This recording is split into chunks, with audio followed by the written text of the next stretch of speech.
branco. Ele sempre mandava eu usar muita droga. Cada vez mais droga.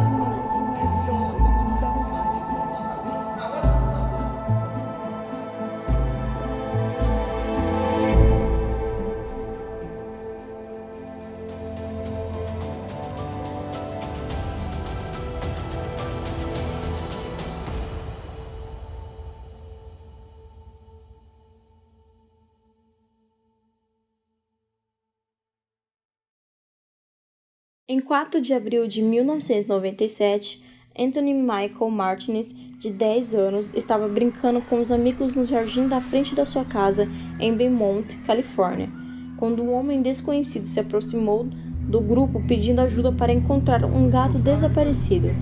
Quando os meninos se recusaram, o homem agarrou Martinez com uma faca e o jogou em seu veículo.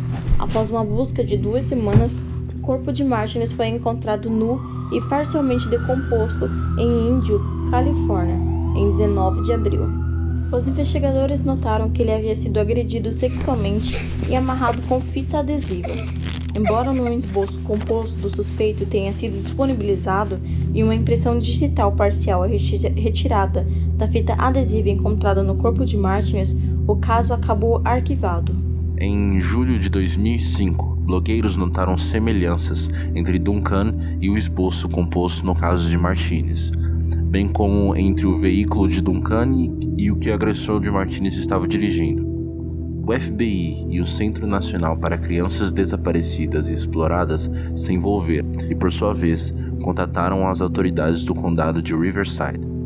As autoridades de Riverside conseguiram comparar as impressões digitais tiradas do corpo de Martinez com Duncan, e em 3 de agosto, o departamento do xerife do condado de Riverside anunciou oficialmente a conexão de Duncan com o caso Martinez.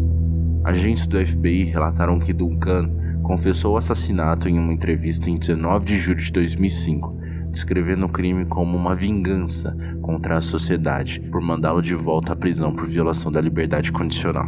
Após seu resgate, Sasha disse aos investigadores que Duncan havia contado a ela sobre outros crimes que havia cometido, incluindo o assassinato de Martinez e os assassinatos de Sammy Joe White, de 11 anos, em 1996, e sua meia-irmã Carmen Cubias, de 9 anos, que ambos desapareceram. Em 6 de julho de 1996, depois de deixar a Crash Motel em Seattle, seus restos esqueléticos foram encontrados em 10 de fevereiro de 1998 em Beaumont, Washington.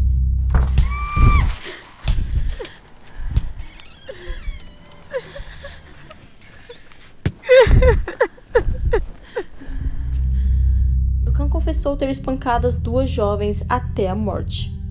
Duncan havia sido condenado em 3 tribunais. No Tribunal Distrital de Idaho, pelo sequestro e assassinatos de Brenda e Slade Groom e Mark Mackenzie. No Tribunal Distrital dos Estados Unidos, para o Distrito de Idaho, pelo sequestro de Sasha e Dylan Groom e pelo assassinato do Dylan e outros crimes. E um Tribunal Superior da Califórnia, pelo sequestro e assassinato de Anthony Martinez. Duncan apareceu pela primeira vez em um tribunal no condado de Kootenai em 13 de junho de 2005. Onde foi acusado de 3 acusações de assassinato em 1º grau e 3 acusações de sequestro em 1º grau. Tudo em conjunto com as mortes de Brenda, Slade Groom e Make McZane. Os promotores do condado inicialmente planejaram acusar Duncan pelos sequestros de Sasha e Dylan. No entanto, eles transferiram essas acusações para os tribunais federais, já que o transporte de crianças através das fronteiras estaduais para fins de exploração sexual é uma ofensa federal. O julgamento estava marcado para começar em 17 de janeiro de 2006, mas foi adiado até 4 de abril, depois que o juiz distrital deferiu um pedido à defesa de mais tempo para se preparar para o julgamento, e depois novamente para 26 de outubro, depois que o juiz do caso afirmou que ninguém quer tentar esse caso 2 vezes, inclusive eu. Os advogados de Duncan atribuíram os múltiplos adiamentos à insistência da promotoria em buscar a pena de morte. Em 16 de outubro de 2006, logo após o início da seleção do júri, os promotores do condado de Kootenai e os advogados de Duncan chegaram a um acordo no qual Duncan se declarou culpado de todas as acusações estaduais contra ele. ele foi imediatamente condenado a 3 penas de prisão perpétua consecutiva, sem chance de liberdade condicional, pelas 3 acusações de sequestro. A sentença sobre as 3 acusações de assassinato foi continuada até o resultado do seu julgamento federal sobre as acusações de sequestro e assassinato. O juiz disse que se ele não recebesse a pena de morte pelas acusações federais, ele retornaria ao condado de Kootenai para uma fase de pena de morte pelas acusações do assassinato do estado. Mais de 2 anos depois de ser condenado à morte por acusações federais, o condado de Kootenai condenou Duncan a 3 penas adicionais da prisão perpétua. Duncan também concordou em cooperar com os detetives do xerife do condado de Kootenai, investigando seus crimes, e fornecer senhas para arquivos criptografados e armazenados em seu computador. Em 18 de janeiro de 2007, Duncan foi indiciado por um grande júri federal em Coindalé e 10 acusações de sequestro, sequestro resultado em morte, abuso sexual agravado de um menor e exploração sexual de uma criança resultando em morte, e outros crimes relacionados ao porte ilegal de arma de fogo e roubo de veículos. Ele foi indicado no dia seguinte em um tribunal federal de Boise, onde o juiz ordenou que Duncan fosse julgado em março seguinte. Os advogados da defesa de Duncan solicitaram imediatamente um adiamento, que foi concedido na semana em que o julgamento estava originalmente programado para começar.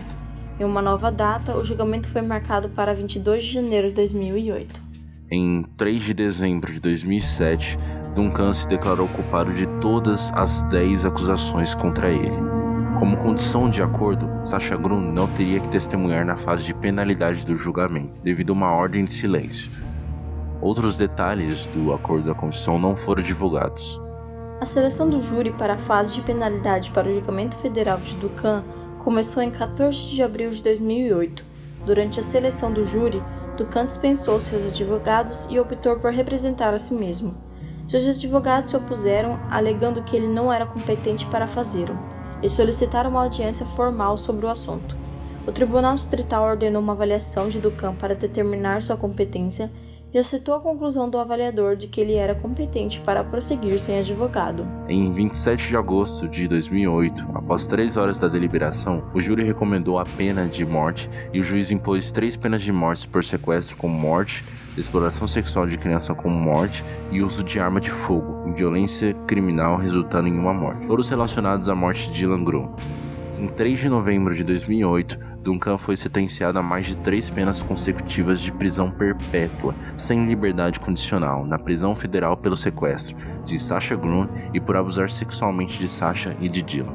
O advogado de reserva de Duncan apresentou uma notificação de apelação. Duncan posteriormente escreveu ao tribunal e informou que qualquer recurso foi feito contra sua vontade. E em julho de 2011, o Tribunal de Apelações do 9º Circuito reverteu a decisão do Tribunal Distrital de permitir que Duncan se representasse sem antes realizar uma audiência quanto à sua competência para fazê-lo e reenviou para uma audiência sobre esta questão. A partir de setembro de 2012, Duncan foi encarcerado na penitenciária dos Estados Unidos, Terre Haute, em Indiana. Em 6 de dezembro de 2013, um juiz federal decidiu que ele era mentalmente competente quando desistiu do direito de apelar de sua sentença de morte. Psiquiatras que trabalhavam com a promotoria diagnosticaram Duncan com pedofilia, transtorno de personalidade sádica e transtorno de personalidade antissocial, com traços narcisistas, mas sustentaram que ele era legalmente são. Um painel de 3 juízes do Tribunal da Apelação do 9º Circuito dos Estados Unidos decidiu em 27 de março de 2015 que o juiz distrital determinou corretamente que Duncan era mentalmente competente quando renunciou ao direito de apelar da sua sentença e à morte. Em 28 de fevereiro de 2016, a Suprema Corte dos Estados Unidos negou a petição de Duncan para ouvir sua apelação da decisão de um juiz federal em dezembro de 2013, que havia sido confirmado pelo 9º Circuito. Em 28 de fevereiro de 2017, foi protocolado o pedido de habeas corpus. Em 27 de setembro de 2017, foi determinado que o terceiro pedido de prorrogação do prazo do governo fosse deferido em parte e negado em parte. A resposta do governo estava prevista para 3 de outubro de 2017. A resposta do peticionário estava prevista para até 30 de janeiro de 2018. Em 18 de janeiro de 2007, no mesmo dia em que Duncan foi indicado no Tribunal Federal, as autoridades do condado de Rivers anunciaram que ele foi acusado do assassinato de Martinez. Apesar das tentativas dos funcionários do condado de Rivers de extrair Duncan para a Califórnia, incluindo um apelo do governador Almert, o julgamento federal de Duncan prosseguiu.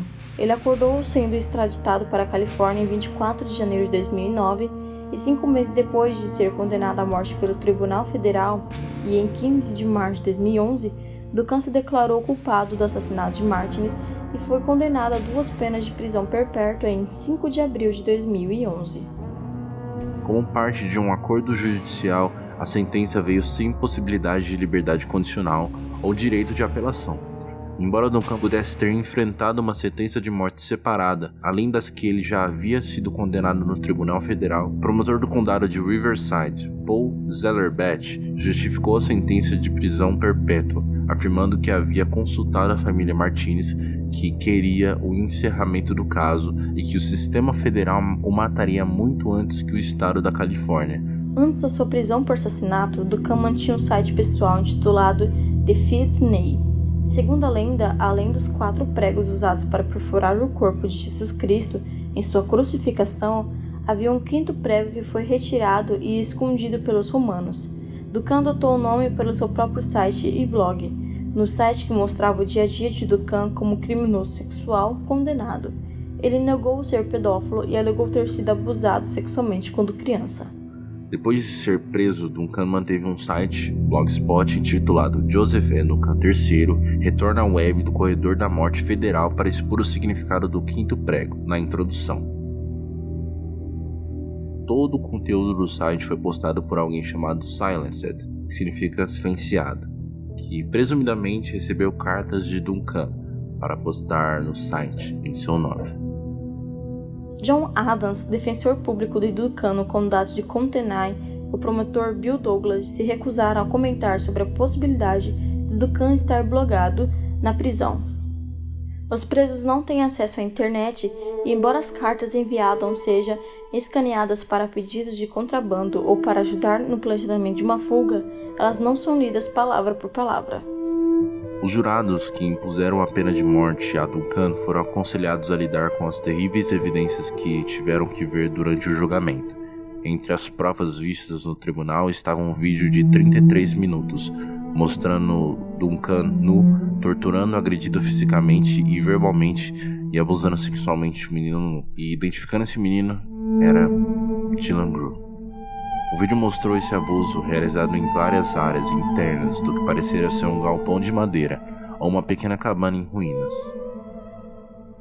Outras evidências incluíam restos humanos, um laço de arame do interior da cabine e outros vídeos da contínua tortura de Dylan por Duncan. Durante um dos vídeos, uma criança podia ser ouvida gritando de dor enquanto Duncan nu gritava: "O diabo está aqui, rapaz, o próprio diabo. O diabo gosta de ver crianças sofrerem e chorarem." Em 2016, Shasta Groening, então com 19 anos, iniciou uma petição chamada Lady Diana's Lawn, em homenagem aos seus 2 irmãos que Duncan assassinou. Na descrição da petição, ela afirmou que criminosos sexuais condenados não deveriam sair da prisão, e isso significaria efetivamente que a regra das 3 graves para criminosos sexuais violentos seja reduzida a uma grave. Quando a petição foi encerrada, tinha 51.820 apoiadores. Em outubro de 2020, Duncan passou por uma cirurgia no cérebro depois de ser diagnosticado com glioblastoma. Ele recusou qualquer tratamento e rejeitou quimioterapia e radioterapia. A equipe médica do Federal de Bureau of Prisons estimou que ele tinha entre 6 a 12 meses de vida. Ele morreu em 28 de março de 2021, aos 58 anos de idade. Seu corpo foi cremado.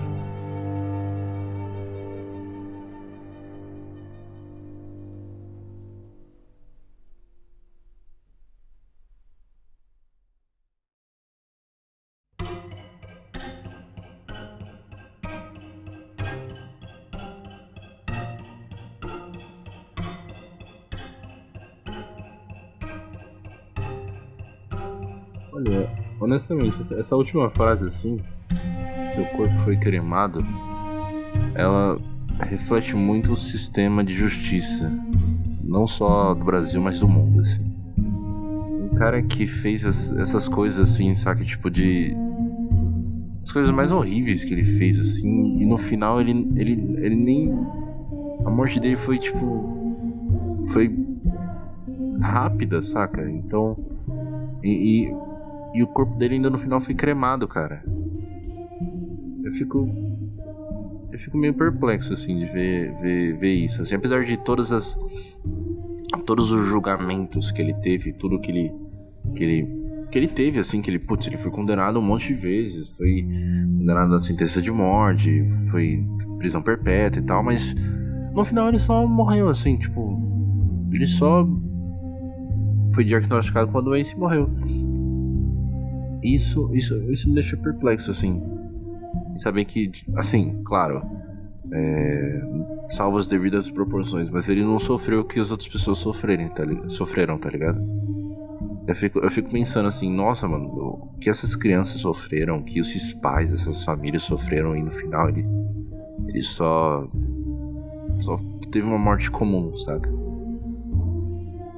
É um caso extremamente pesado, que eu assustei um pouco quando eu tava lendo até.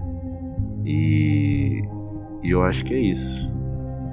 A gente voltou, né? A gente ficou 2 semanas sem, mas é porque a gente tá preparando algumas surpresas pra vir aí, né? Então, compartilhem, gente. Tanto no Instagram, marca a gente gosta de responder também. Qualquer feedback é muito importante, viu? Feedback tanto da maneira como vocês querem o podcast, né? Como vocês acham bacana. Eu acho que é isso, beleza? É o próximo caso, tá? Falando nisso, mandem casos pra gente que vocês querem ouvir, casos que vocês têm vontade, deixa ali nos comentários do próprio Instagram aqui da imagem, ou no próprio Spotify, manda mensagem pra gente no Insta, no Twitter, que a gente vai dar uma olhadinha, tá? E aí a gente talvez faça. Então, mande pra gente, beleza? É isso, pra gente ter um feedback melhor. Beleza? É isso. Valeu, tamo junto. Até mais. Tchau, tchau.